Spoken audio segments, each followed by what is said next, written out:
안녕하세요. 생생법률쇼 이지원입니다. 매주 화요일 생생법률쇼에서는 생활 문화 이슈를 짚어보고 분석하는 시간 함께 하는데요. 권상희 문화평론가 나와 계십니다. 어서 오세요. 안녕하세요. 반갑습니다. 네, 갑자기 추워져서 겨울인가 했더니 분명 가을입니다. 참 책 읽기 좋은 계절이잖아요. 요즘 혹시 읽고 계신 책 있다면 소개해 주실까요? 이제 올해가 얼마 안 남아서 연초의 마음을 좀 다시 다지고 싶어서 제가 연초에 세이노의 가르침이라는 책을 사서 봤거든요. 네. 근데 이 책이 사실 벽돌 크기예요. 그러니까 벽돌 크기, 요즘에는 페이지 수가 많은 책들을 그렇게 부르잖아요. 네. 700페이지가 넘는 분량이라서 사실 분량 자체는 읽기에 조금 부담스럽긴 하지만 마음을 새로 다지는 데는 상당히 도움을 주는 책이라서 다시 한번 요즘에 읽고 있습니다. 네, 저도 꼭 읽어보도록 하겠습니다. 네. 자, 지금 이 방송은 유튜브를 통해서도 실시간으로 함께 방송되고 있으니까요. 많은 시청 부탁드리고요. 유튜브를 통한 소통의 창구도 활짝 열어두겠습니다. 방송 중 궁금하신 질문들 올려주시면 답도 해드릴 테니까요. 많은 참여 부탁드립니다. 여러분은 지금 생생법률쇼와 함께하고 계십니다.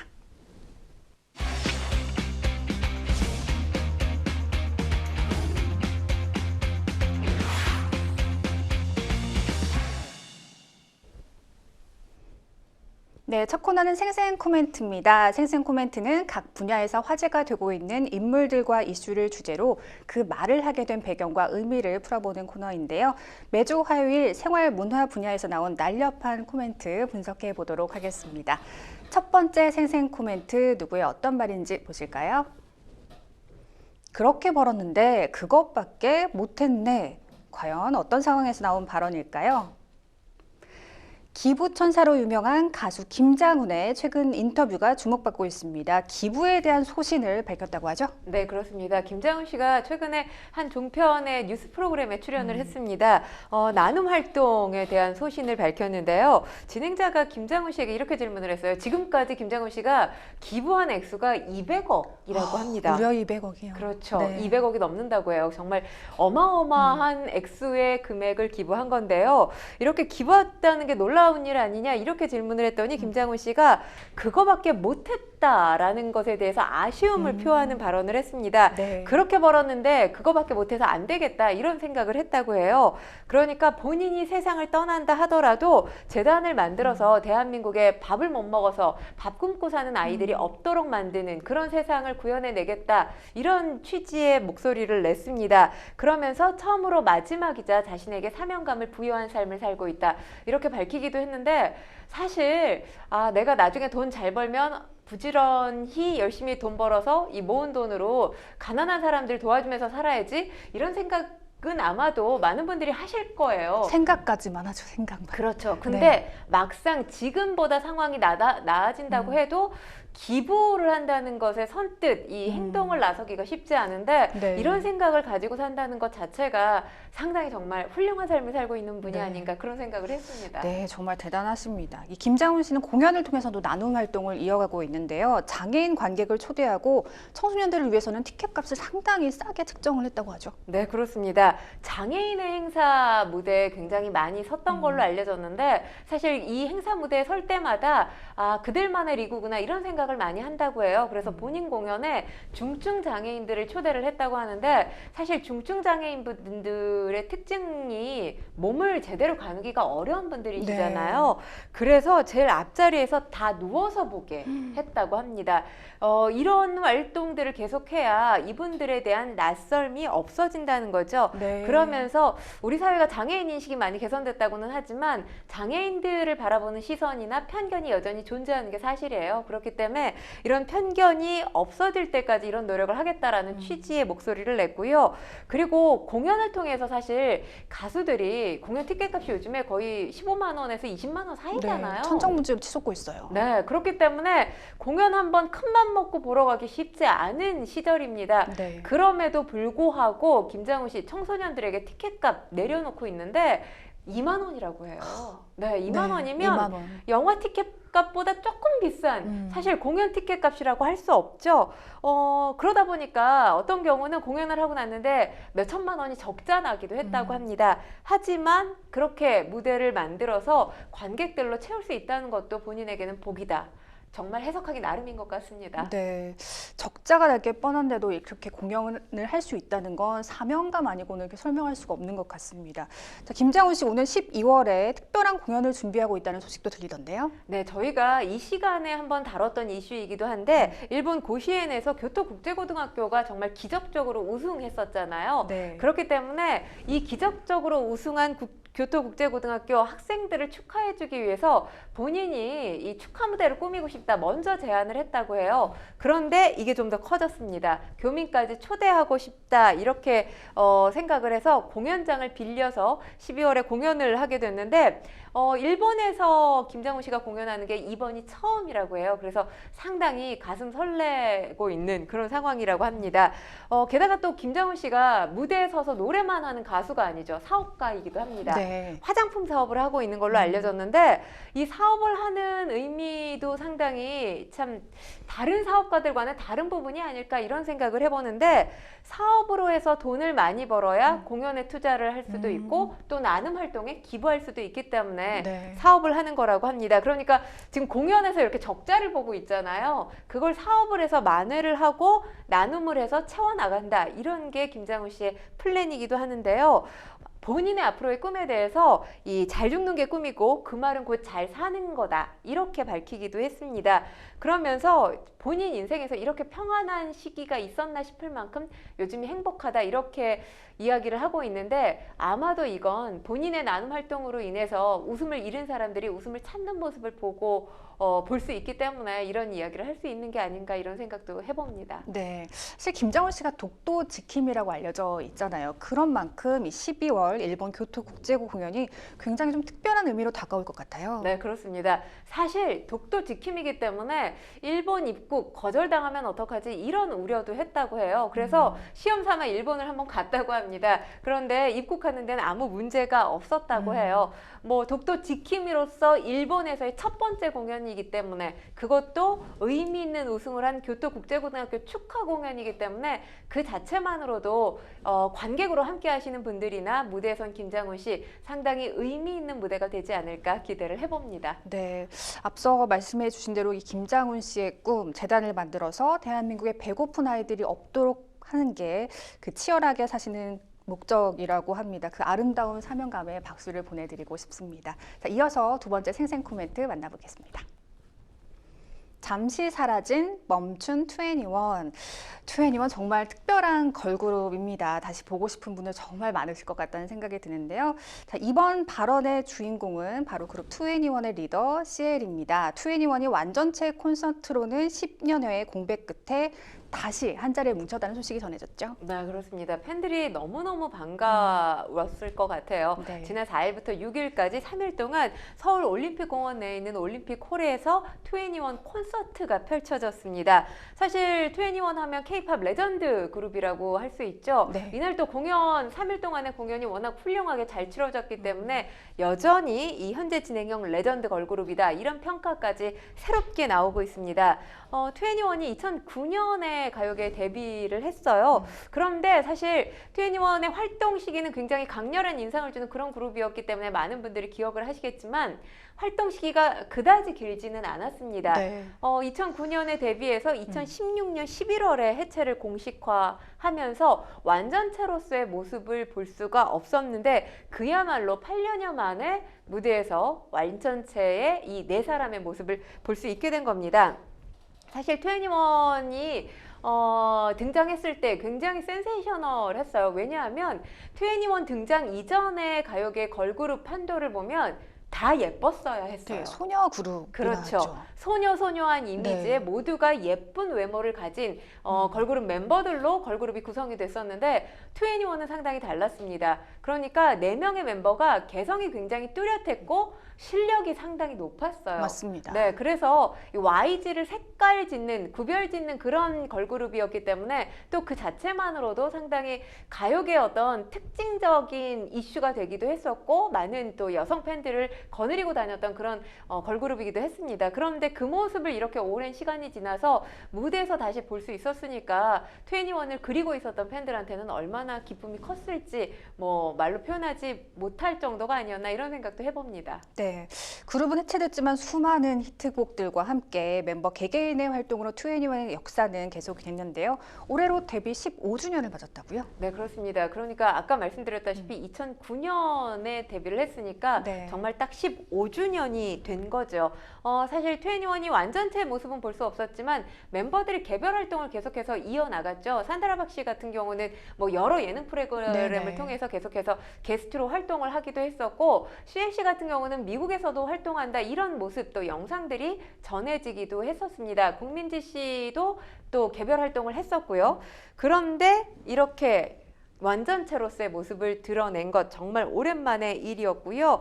그러다 보니까 사실 팬들의 감회가 남다르지 않을까 이런 생각도 하는데 지난 5월이었죠. 지난 5월에 2NE1이 완전체로서의 모습을 SNS에 한번 공개하기도 했습니다. 네, 그렇기 네. 때문에 사진 한 장이었지만 이 사진이 주는 의미가 또 있잖아요. 그러니까요. 앞으로 이들이 또다시 활동을 하는 것 아니냐, 컴백하는 거 아니냐 이런 기대감을 높였어요. 그러니까 여전히 이들 네 사람의 우정이나 팀워크가 계속되고 있구나. 팬들은 또 이런 부분을 봤을 때 안도하고 기대할 수 있었던 건데 이게 이제 현실이 된 거죠. 네, 이 완전체로 만나는 데뷔 15주년 기념 콘서트 정말 대단했다고 합니다. 그렇지만 어렵게 좀 성사된 거라고요. 그렇죠. 왜냐하면 시간도 많이 흘렀을 뿐더러 지금 네 사람 각각의 소속사가 다 다릅니다. 네. 그러니까 네 사람이 함께 무대를 꾸미고 싶다.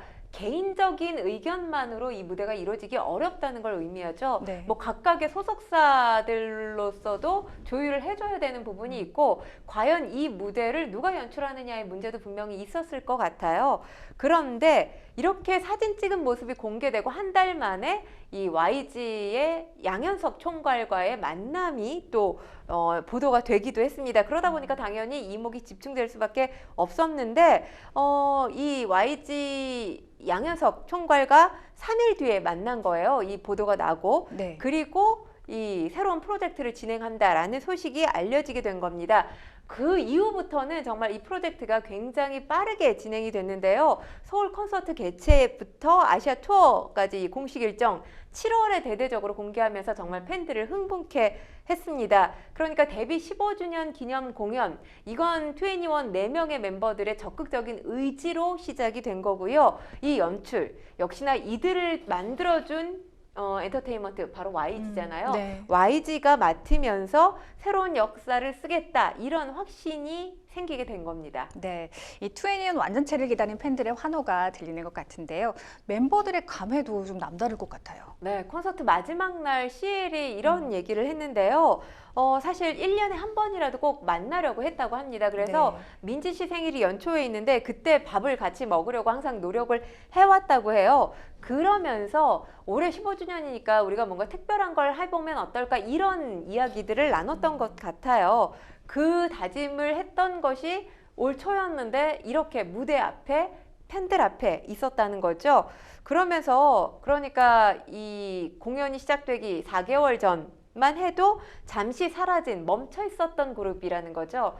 그러니까 멈춰 있었다는 건 쉼표지 마침표는 아니에요. 네. 사라졌다면 마침표겠지만 멈춰 있었다는 건 언젠가 다시 또 움직일 수 있다는 거잖아요. 이 쉼표의 그룹이었는데 이렇게 할 수 있다는 것, 이 자리에 무대를 함께 꾸밀 수 있다는 게 정말 꿈만 같다 이렇게 소화를 밝히기도 했습니다. 그러면서도 팬들한테 또 이런 이야기도 했어요. 뭔가 도전하고 싶은 사람들이 있을 텐데 이 도전이라는 게 막막하고 무서울 때가 많잖아요. 그렇지만 2NE1이 응원하고 있다 이런 메시지도 팬들에게 직접 전했습니다. 네, 이 가운데 2NE1의 콘서트를 축하하기 위해서 이 YG 엔터테인먼트, 이 YG 패밀리들이 모여서 함께 찍은 사진도 큰 화제를 모았죠. 네, 그렇습니다. 2NE1 콘서트에는 일단 일단 이 공연의 뭐 연출을 맡은 YG 수장이라고 할 수 있죠. 양효석 총괄 PD를 비롯해서 지드래곤, 대성, 세븐, 또 거미, 위너의 송민호, 김진우, 이지훈, 아이콘의 동혁, 블랙핑크 제니, 또 막내 걸그룹이죠. 베이비몬스터까지 참석하는 모습을 보였는데 뭐 네. 지드래곤 씨 역시 패셔니스타다운 그런 멋진 모습을 보이면서 팬들의 환호를 일으켰고요. 공연 이후에 본인 계정을 통해서 이 콘서트 관람 인증샷을 공개하면서 놀고 왔다 이런 글귀를 덧붙이기도 했습니다. 또 이 위너의 송민호 씨 군복무 중이에요. 그런데도 2NE1 공연장을 찾았습니다. 이미 전역한 김진우 씨, 이승훈 씨와 함께 관람을 하면서 위너 의리를 다시 한번 뭐 보이기도 했고요. 네. 또 이 위너의 군복무 중인 멤버가 있죠. 강승윤 씨 같은 경우는 공연을 같이 관람은 못했지만 하루 앞인 5일 먼저 관람을 했던 것으로 알려졌습니다. 특히나 이 지금 YG의 막내 걸그룹이라고 한다면 베이비몬스터 이날 무대에 직접 섰어요. 게스트로 직접 무대에 섰는데 네. 어찌 보면 이제 YG의 신구 조합이라고 볼 수 있죠. 네. 그러니까 YG의 상징성이 있는 걸그룹 2NE1의 이 완전체 무대에 이제 갓 데뷔한 베이비몬스터가 축하하는 의미에서 섰기 때문에 이 그림 자체만으로 이 연출 자체만으로 글쎄요 2NE1 4명의 멤버에게는 뭔가 큰 힘이 실리지 않았나 이런 생각을 합니다. 중요한 건 아까 말씀드렸다시피 이 2NE1 멤버 4사람도 소속사가 각기 다르지만 이날 이 자리를 축하해주기 원 YG 패밀리도 현재 모두가 다 YG 패밀리인 건 아니잖아요. 아니죠. 그러니까 이들이 YG 패밀리로서 이전부터 갖고 있었던 어떤 의리라든지 소속감이 얼마나 큰지를 볼 수 있는 대목이 아닌가 싶습니다. 네, 저도 뭐 2NE1 세대입니다. 동시대를 살아가는 2NE1 팬으로서 또 한 번 아이돌은 영원한 아이돌이라고 생각을 하거든요. 그렇죠. 그 한계를 지우지 말고 계속해서 좀 활발하게 활동을 해주셨으면 좋겠습니다. 또 곧 있을 아시아 투어도 기대하도록 하겠습니다. 자, 세 번째 생생 코멘트 만나보실까요? 음악은 제가 접한 모든 세상. 굉장히 멋있는 발언인데요. 피아니스트 임윤찬이 세계적 권위의 클래식 음반상인 영국 그라모폰 클래시컬 뮤직 어워즈에서 2관왕에 올랐습니다. 대단한 쾌거라고 하는데 먼저 그라모폰 클래시컬 뮤직 어워즈에 대해서 소개해 주실까요? 영국의 권위 있는 클래식 전문지가 바로 그라모폰인데요. 그라모폰이 1977년마다 해마다 여는 시상식입니다. 그러니까 클래식 음반의 오스카상이다. 이렇게 보시면 됩니다. 네. 실내악, 성악, 협주곡, 또 현대음악, 기악, 오페라, 오케스트라 이렇게 다양한 분야로 나눠서 시상을 하는데 그의 최고로 꼽히는 음반의 시상을 하는 겁니다. 앞서 한국 음악가 중에서는 바이올리니스트 정경화 씨가 1990년에 실내악 부문에서 수상을 했고요. 또 네. 94년에는 협주곡 부문에서 수상을 했습니다. 첼리스트 장하나 씨가 2003년에 협주곡 부문에서 수상하기도 했습니다. 뭐 임윤찬 씨 하면 다들 아시겠지만 2022년에 반클라이번 국제 콩쿠르에서 라흐마니노프 피아노 협주곡 3번을 연주해서 우승을 차지했잖아요. 그러니까 사실 임윤찬 씨가 우승을 차지한 이후에 공연장 풍속도가 달라진 게 그 이전에는 라흐마니노프 하면 모든 사람들이 알고 있는 피아노 협주곡 2번이 공연장에서 가장 많이 연주가 됐던 곡이었거든요. 네. 근데 임윤찬 씨가 우승한 이후에 모든 피아니스트들이 3번을 상당히 많이 연주하고 있습니다. 네. 2번도 어렵지만 2번에 비해 3번이 상당히 어렵거든요. 네. 기교상. 근데 임윤찬 씨가 이 어떤 풍속도를 바꿔놨다라고 볼 수 있고요. 그리고 사실 클래식은 대중화되기가 굉장히 어려운 장르다. 이런 선입견이 있었던 게 사실이에요. 네, 맞습니다. 그런데 조성진 씨가 이 쇼팽 콩쿠르에서 우승을 하고 그 이후에 지금 임윤찬 씨가 반클라이번에서 우승을 하면서 클래식도 대중화될 수 있다는 걸 이 두 젊은 연주자가 직접 보여주고 있습니다. 뭐 클래식계의 피케팅의 주인공들이라고 말씀을 드릴 수가 정말 있죠. 많습니다. 그렇죠. 네.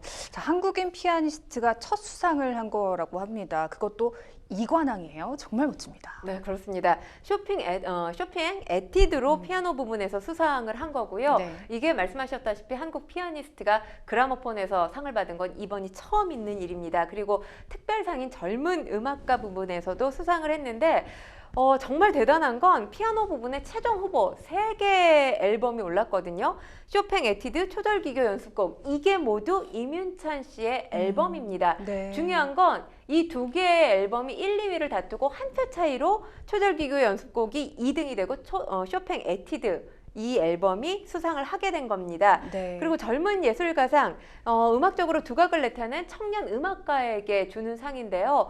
이 상 이문찬 씨가 받기 이전에 한국계 미국인 바이올리니스트죠. 사라장이 12살의 나이로 이 상을 받기도 했습니다. 그러니까 이문찬 씨가 이 상을 받음으로 해서 뭐 음악적 재능 그리고 가능성을 국제적으로 다시 한번 인정받았다 이렇게 평가할 수 있겠습니다. 네.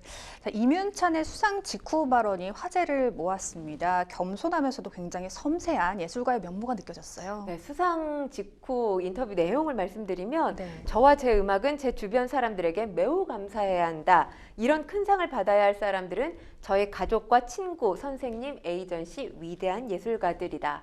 이렇게 겸손하게 본인 입장을 밝혔고요. 그리고 본인이 이제 음악에 대해서 어떻게 입장을 표명했냐 하면 살아오면서 경험하고 듣고 느낀 것들 포함해서 사소한 모든 것이 표현되는 게 음악이라고 했습니다. 사실 이문찬 씨가 2004년생이에요. 20살 네. 남짓. 그런데 20살 청년이 하는 음악에 대한 생각들이 굉장히 철학적인 메시지를 담고 있어서 놀랄 때가 많거든요. 네. 역시나 이런 철학이 베이스가 돼 있기 때문에 음악적으로 그렇게 뛰어난 표현력을 구사하는 게 아닌가 이런 생각도 다시 한번 해봤습니다. 네, 그 발언도 음악 같다는 생각이 드는데요. 이문찬은 현재 세계 무대를 누비고 있다고 합니다. 국내에서도 만나볼 수 있을까요?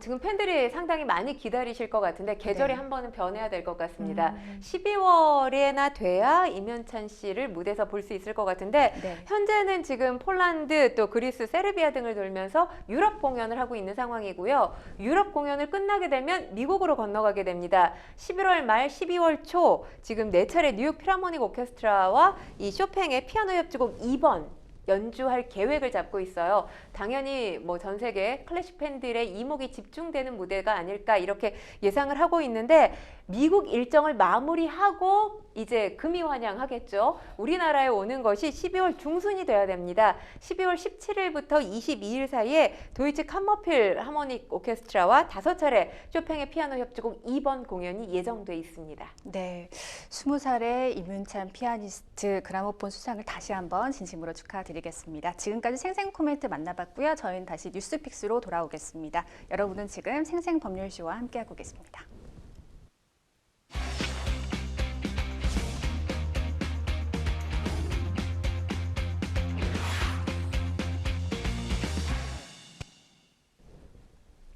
분야별 가장 핫한 소식을 집중 분석해보는 시간 뉴스픽스 시작하겠습니다. 매주 화요일 생활문화 분야 주요 이슈들을 짚어보고 있는데요. 첫 번째 주제는 지연, 황재균 이혼 공식화, 다름 극복 못해입니다. 네, 그룹 티아라의 멤버 겸 배우 지연과 야구 선수 황재균이 이혼을 공식화한 가운데 이들이 이제서야 이혼을 인정한 배경에 대해서 관심이 쏠리고 있는데요.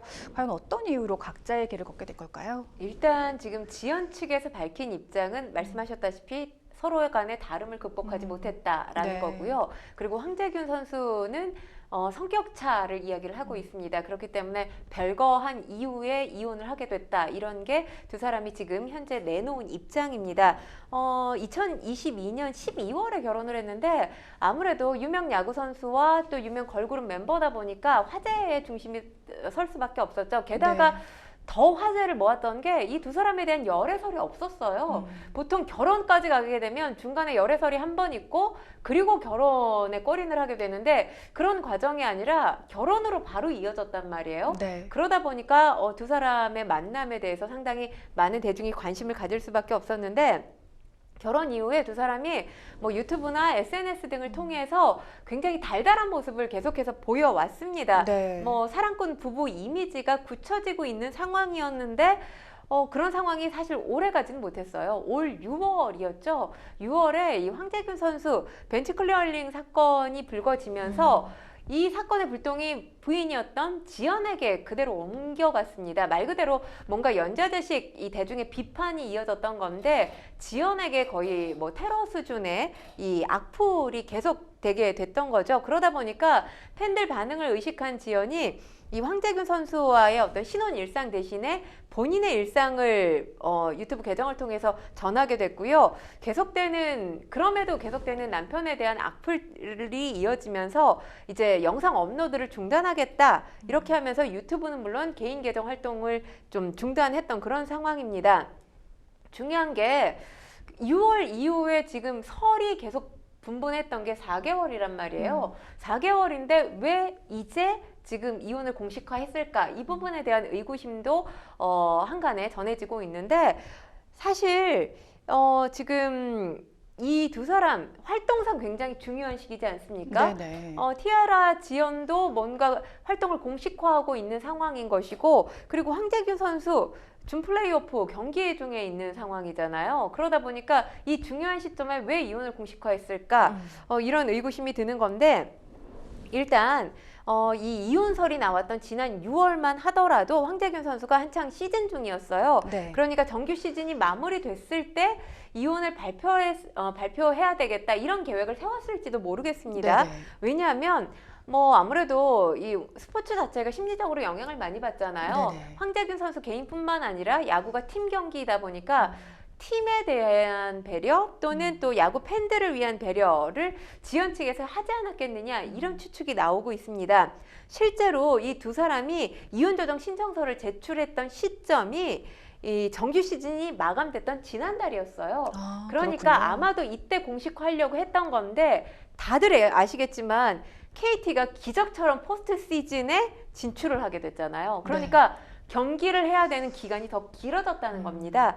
그러다 보니까 뭐 지연 입장에서도 지연도 당연히 팬들이 많잖아요. 사랑하는 팬들을 위해서 언제까지나 계속해서 사실 무근이다 내지는 묵묵부답으로 일관할 수만은 없었던 상황이지 않을까 이런 생각을 합니다. 그러니까 황재균 선수가 경기하는 모습을 더 보여줘야 되는 중요한 시점이기는 합니다만 지연도 앞으로의 활동을 위해서 이걸 계속해서 털고 가지 않으면 안 되는 상황이었기 때문에 4개월 동안 미뤄졌던 걸 지난 5일에서 공식화했던 것으로 보입니다. 네, 참 예전에는 그 황재균 선수 경기 때마다 응원을 하러 온 지연 씨의 모습이 겹쳐지면서 좀 더 안타깝다는 생각이 드는데 지난달이었습니다. 이 황재균 선수가 오전 6시까지 지인들과 술자리를 가진 모습이 포착되면서 또 이혼설이 확산되기도 했습니다.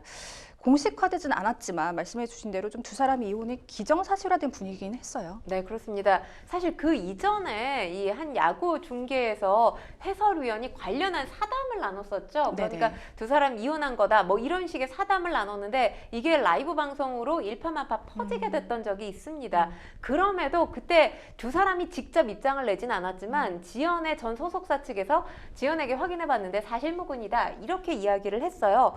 그러고 나서 이 이혼설이 좀 잠잠해지는가 싶었는데 바로 지난달이었죠. 이 황재균 선수가 밤새 이성들과 술을 마시는 게 한 대중에 의해서 목격이 됐던 겁니다. 네. 그리고 사진이 올라왔던 거죠. 네, 바로 저 사진인데요. 아침 6시입니다만. 그렇죠. 하고. 네. 이 황재균 선수 측에서 8월 31일 대전 경기가 끝나고 서울로 올라와서 9월 1일 오전까지 술을 마셨다고 하더라 라고 하면서 9월 1일이 경기도 훈련도 없던 휴식일이었다 이렇게 해명하기는 했습니다만 이혼설이 완전히 진화가 되지 않았던 상황에서 이성들과 황재균 선수가 술을 마셨다 술자리를 가졌다라는 점 이혼설에 더욱더 힘을 줬던 그런 상황이었습니다.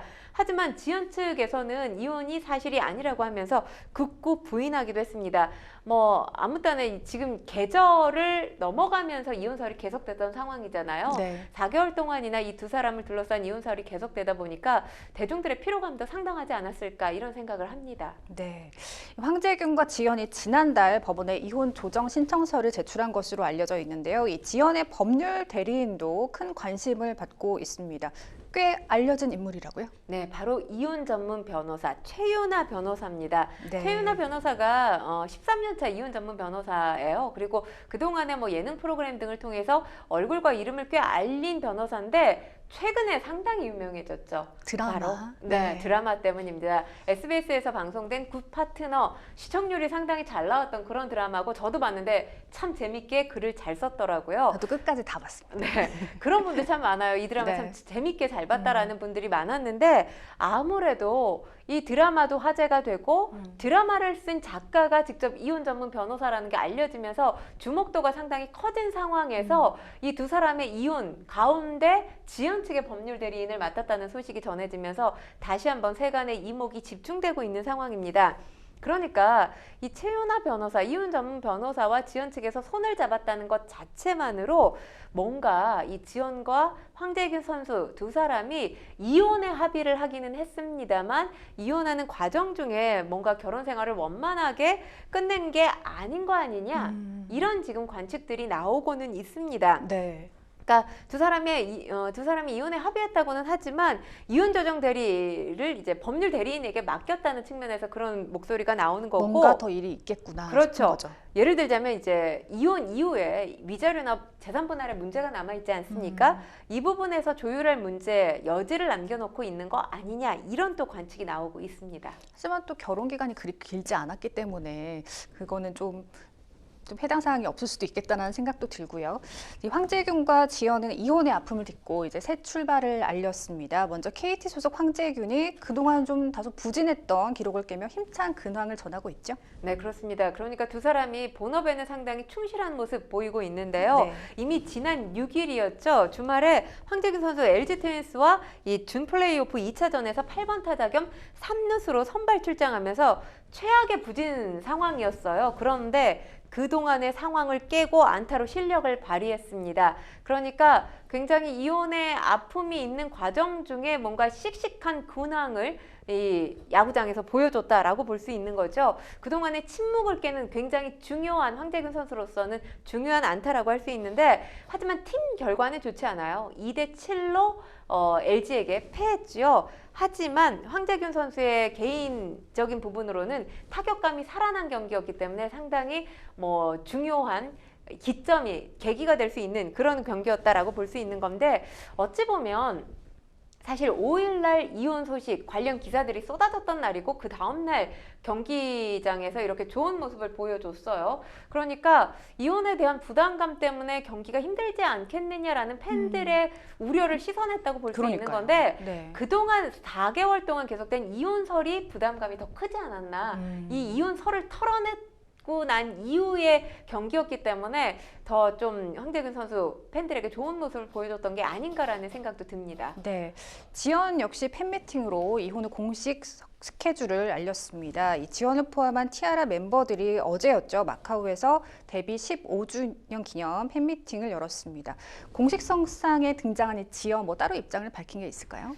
특별하게 황재균 선수라든지 아니면 이혼 관련된 입장을, 본인 심경을 전하지는 않았는데요. 지난 7월이었죠. 상하이에서 열린 15주년 기념 행사가 있었는데 이때는 네. 불참했습니다. 그러니까 6월부터 이혼설이 제기됐던 시점이었기 때문에 아마도 본인이 공식석상의 모습을 드러내는 게 부담스럽지 않았을까, 이런 생각도 해보게 되는데, 네. 일단 이번 팬미팅은 이혼 발표 이후였기 때문에 글쎄요, 지연도 뭔가 조금 홀가분한 상태에서 무대에 선 것이 아닌가, 이런 생각을 합니다. 함은정 씨, 큐리 씨, 호민 씨, 이 같은 팀 멤버들이죠. 함께 했는데 아마도 이 15주년 기념 팬미팅이라는 자리보다는 이혼을 공식화한 지연의 모습에 이 취재진들 뭔가 더 포커스를 두지 않았을까라는 생각이 듭니다. 팬 미팅에 참석한 팬들이 올린 유튜브 영상을 보면 무대에서 굉장히 열창하면서 최선을 다하는 그런 모습이 담겨져 있습니다. 네. 그리고 팬 미팅 사진을 보면 뭐 지연이 요즘 이제 아이돌들 이 보라트가 굉장히 유행하잖아요. 네네. 뭐 보라트 하면서 굉장히 밝은 모습을 보여주기도 했는데, 중요한 건 이제 팬들과 마지막 인사를 하다가 결국엔 눈물을 쏟았습니다. 아마도 글쎄요, 가슴이 후련할지 아니면 또 지금 조정 신청을 해놓은 상황이기 때문에 이혼이 깔끔하게 마무리됐다고 볼 수는 없는 거잖아요. 그런 상황에서 그동안에 이 마음고생했던, 소갈이했던 것들이 눈물로 터져 나왔는지, 뭐 또 팬들이 응원해주지 않았겠습니까? 팬들의 응원에 감사함을 웃음 대신 눈물로 표현할 수밖에 없었던 상황이었는지는 알 수 없습니다만, 눈물 보이는 모습이 포착이 됐다고 합니다. 뭐 사실 기존에는 뭔가 이렇게 개인사가 불거졌을 때 팬들이 은둔하는 시간을 가졌었잖아요. 네네. 대중 앞에 나서는 걸 상당히 꺼려했고, 대중 앞에 나서게 되면 당연히 이제 취재진들이 대중이 궁금한 것들을 물어보기 때문에 곤혹스러운 질문을 피하고 싶어서 은둔을 택했던 경우도 있었는데, 요즘에는 정면 돌파하는 그런 모습을 보이고 있습니다. 뭐 영화배우 수연 같은 경우도 이혼이 공식화되고 관련 기사들이 쏟아진 그 다음날 본인이 출연한 이 보통의 가족 언론시사회가 있었거든요. 이 언론시사회에 당당히 모습을 드러내기도 했는데 네. 또 이런 정면 돌파하는 모습 역시 뭐 팬들은 은둔하는 모습보다 더 원하지 않을까 이런 생각도 네. 해봅니다. 그렇게 프로다운 모습을 보여주는 게 더 대중은 요즘은 더 반가운 것 같습니다. 이 가운데 지연과 황재균과 관련된 누리꾼이 작성한 성직글이 화제가 되고 있는데요. 지난 1월에 작성됐다고 하는데 뭔가 정말 알고 적은 걸까요? 글쎄요, 지금에 와서야 주목을 받고 있는 글인데요. 이 황재균 선수와 지연의 어떤 근황이 담겨 있는 글에 댓글로 이런 글이 달린 겁니다. 네.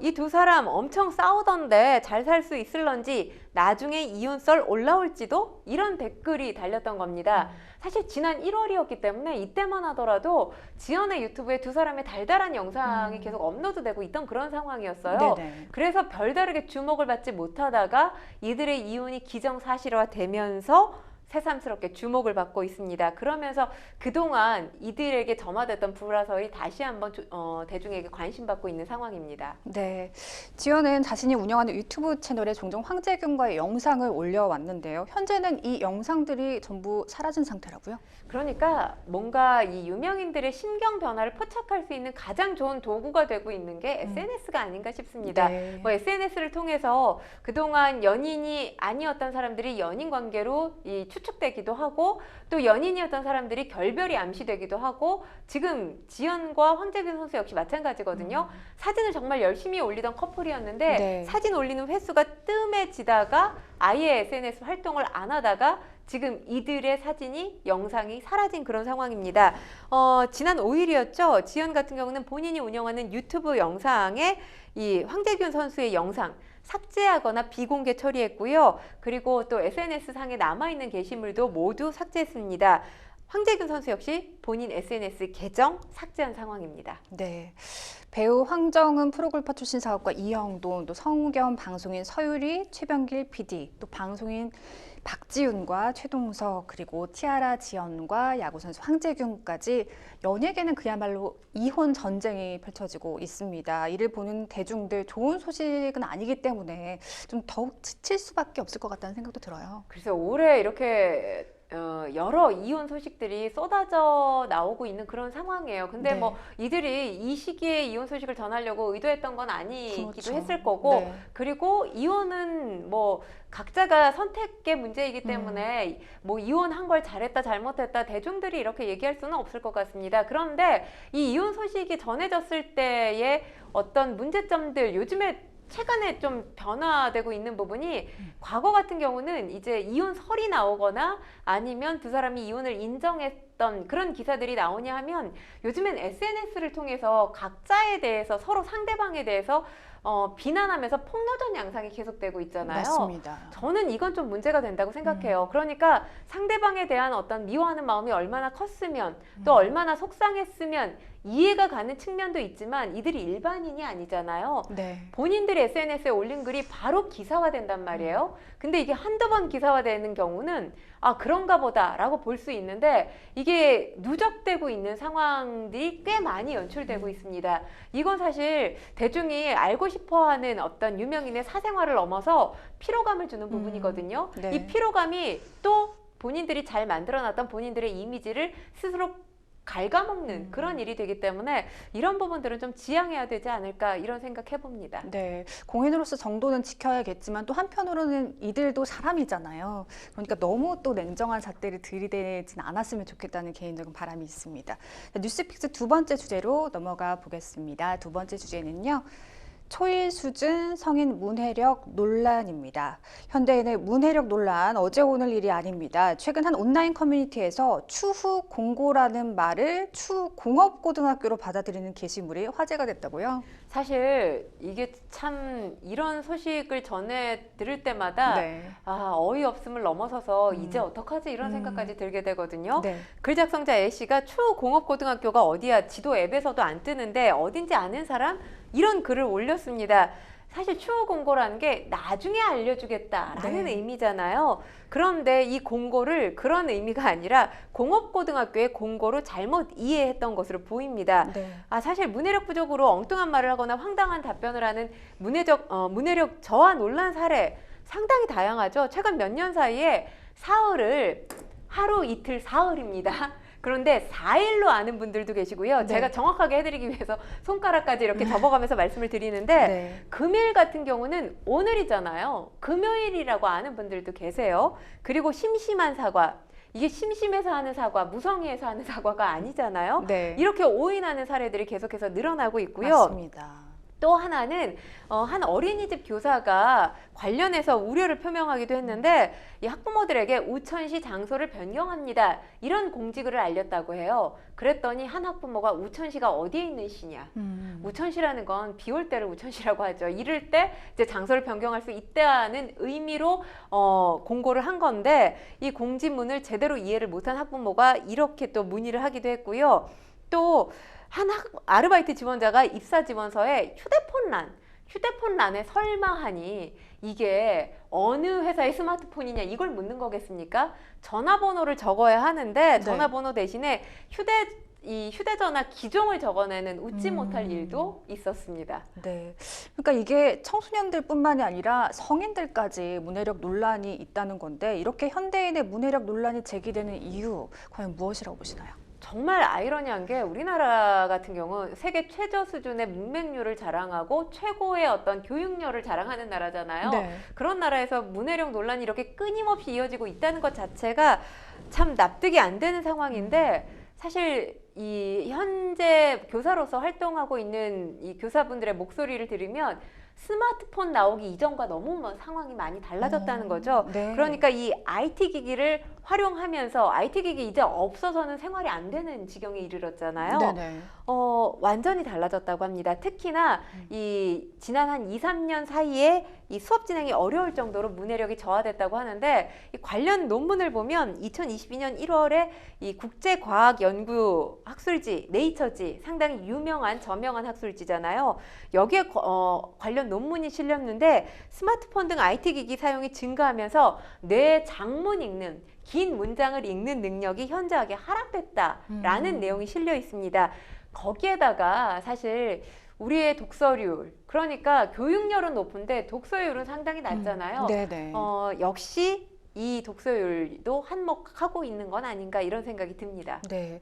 그러니까 생각을 할 시간을 안 주고 그냥 뭐 즉각적인 뭐 자극, 도파민이 돌게 하는 그런 영상을 많이 시청하는 요즘의 일상이 좀 문제인 것 같은데 이 디지털 세상의 짧은 콘텐츠들, 쇼츠나 쇼폼 이런 영향도 좀 있을까요? 상당히 영향을 끼치고 있다고 생각을 합니다. 네. 청소년들은 물론 성인들의 쇼폼 중독도 상당히 심각한 걸로 알려졌는데 한 업체에서 지난 5월에 직장인 870명을 대상으로 쇼폼 중독과 관련해서 설문조사를 했는데 직장인 10명 중에 3명이 나는 쇼폼에 중독된 것 같다 이렇게 응답을 했습니다. 네. 20대가 이 비율이 약 50% 가까웠고요. 30대도 30.8%로 2위를 차지했습니다. 교사들이 역시 같이 지적을 합니다. 흥미와 자극 위주의 쇼폼 때문에 문해력 논란이 계속되고 있다. 이렇게 보고 있는 건데 사실 쇼폼이라는 게 짧게는 몇 초에서 길게는 한 뭐 1분 내외의 영상이잖아요. 네. 쇼폼이나 릴스 영상을 보면 맥락이 사실 없지 않습니까? 맥락을 빼고 중요한 장면만 편집을 한 거예요. 그러다 보니까 뭐 아무래도 자극적인 이 화면, 영상에 포커스가 맞춰질 수밖에 없는 거죠. 이걸 계속해서 보다 보면 사실 저도 그런데 쇼폼 영상 이거 하나만 봐야지. 근데 하나만 보지 못해요. 그러니까요. 계속 그렇죠. 보게 돼요. 시간 네. 가는 줄 모르고. 최소한 30분에서 1시간 이상 정말 시간도 굉장히 빨리 가지 네네. 않습니까? 이걸 보다 보면 책에 손이 잘 가지 않아요. 맞습니다. 그런데 하물며 어린 학생들 또는 10대, 20대 젊은 세대들은 어떻겠습니까? 마찬가지겠죠. 그러다 보니까 최근에 온라인상에 세 줄 요약, 긴 줄 주의 이런 글들이 많이 올라오거든요. 그러니까 그만큼 긴 것에 대해서 뭔가 터부시하는 것이 이 쇼폼의 영향을 굉장히 많이 받은 한 형태로 드러나고 있다 이렇게 볼 수 있겠습니다. 그래서일까요? 최근 성인 가운데 100만 명이 넘는 숫자가 초등학교 1, 2학년 수준의 문해력을 가지고 있다는 조사 결과가 나왔습니다. 그러니까 정말 좀 심각해 보여요. 그렇죠. 성인 문해 능력 조사라는 걸 하는데 전국 18세 이상 성인들을 대상으로 3년마다 합니다. 네. 최근에 발표된 내용을 보면 말씀하셨다시피 성인의 100만 명 그러니까 정확히 말씀드리면 146만 명, 성인의 3.3%가 이 단계를 지금 4단계로 나누고 있거든요. 네.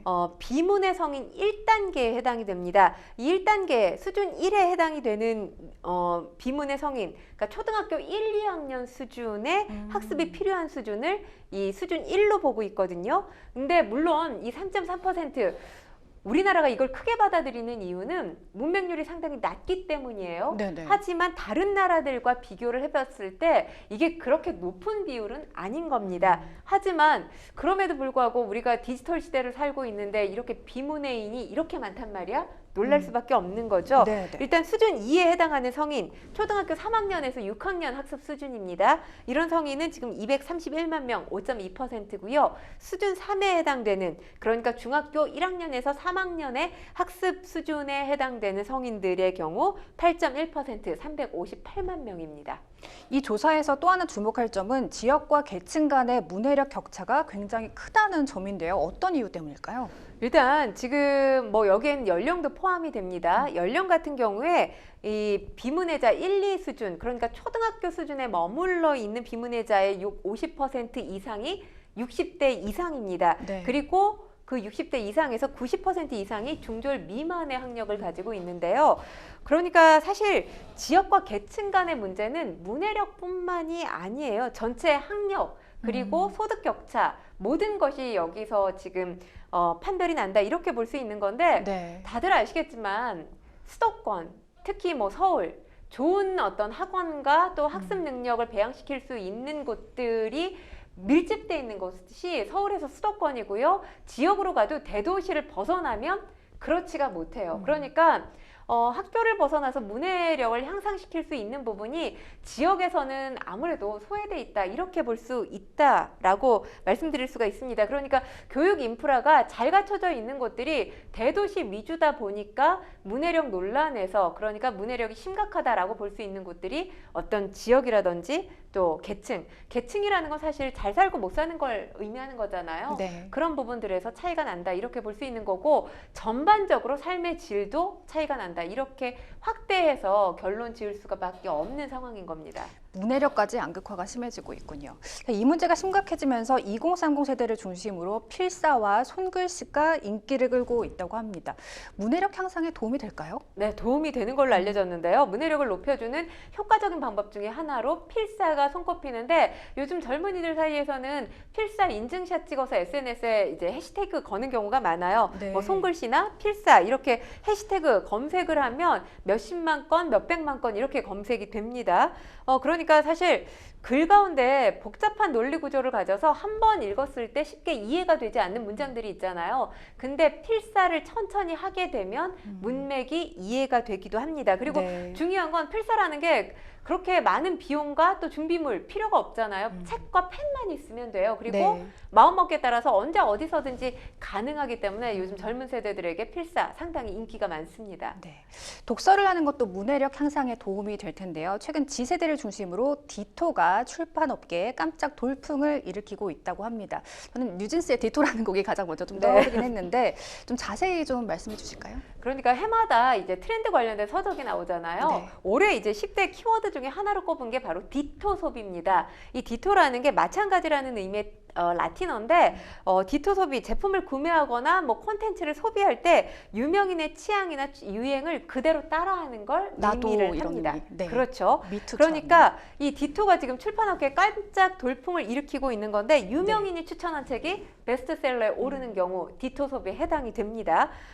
대표적으로 마흔에 읽는 쇼펜하우어. 요즘 쇼펜하우어 굉장히 관심이 많아요. 네. 특히나 40대가 아니라 20대, 30대도 이 책을 읽는 경우가 많은데 바로 이 연예인이 큰 영향을 줬습니다. 그 유명한 아이브의 멤버 장원영 씨가 20대지만 자기는 40대들이 읽는 쇼펜하우어에 관심이 있어서 이 책을 읽게 됐다고 하고요. 워낙 쇼펜하우어가 염세적이다 보니까 책을 읽으면서 위로를 많이 받았다. 이걸 한 유튜브 콘텐츠에서 밝힌 적이 있거든요. 네. 그러면서 장원영 씨의 팬들, 장원영 씨를 좋아하는 많은 대중들이 이 책에 관심을 가지면서 이 책의 판매량이 급증하기도 했습니다. 원영 씨가 참 똑똑하거든요, 보면. 맞아요. 좀 닮고 싶은가 봐요. 네. 자, G세대에서 텍스트 힙도 유행한다고 하는데 이건 또 무엇인가요? 그러니까 SNS를 통해서 독서 공유 문화가 지금 하나의 트렌드로 자리를 잡고 있습니다. 네. 독서 모임을 가지면서 본인들이 읽은 책 본인만 갖고 있는 게 아니라 이걸 공유하는 거죠. 그래서 SNS에 보면 북스타그램 또 책스타그램 완독